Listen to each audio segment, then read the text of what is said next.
On the battlefield, by the summer of 1942, the first Navajo code talkers were ready to join troops at the front line. Between 1942 and 1945, code talkers took part in most of the major battles fought in the Pacific Ocean. United States and Allied forces were able to stop Japanese advances. Code talkers were often in the middle of the heaviest fighting positions.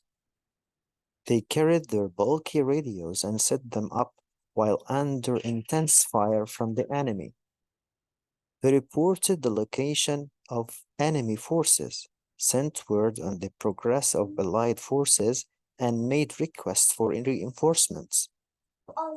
With bullets flying all around them, the code talkers worked calmly to send and receive the information that helped ensure victory.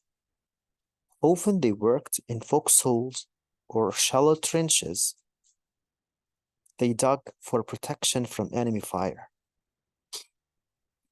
At the key battle of Iwo Jima, 6 code talkers worked day and night to send more than 800 messages. They made not a single mistake.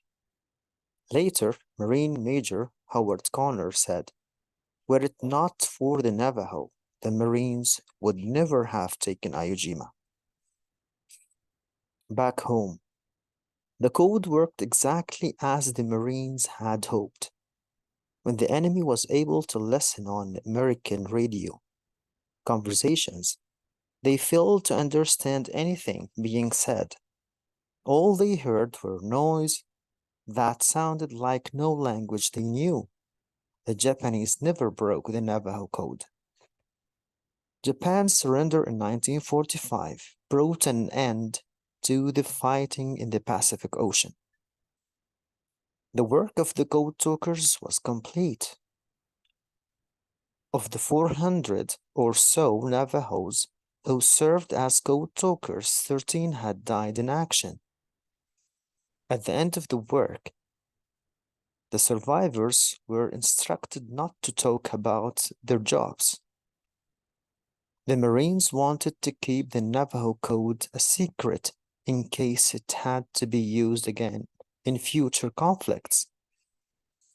As a result, very few people knew of the remarkable role the code talkers had played in World War II.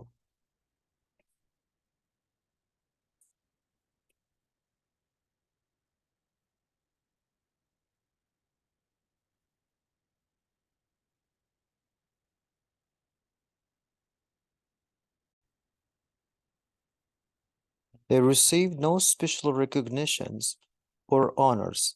Instead, they quietly resumed their lives on the reservation. Not until 1969 did military officials reveal the secret of the Navajo code talkers. Slowly, interest in the story of the code talkers grew. Finally, in 2000, an act was signed into law, officially honoring the original 29 Navajo code talkers. In 2001, the President of the United States awarded the code talkers and their families with Congressional Gold Medals. As Senator Nighthorse Campbell of Colorado said, "All Americans owe these great men a debt of gratitude."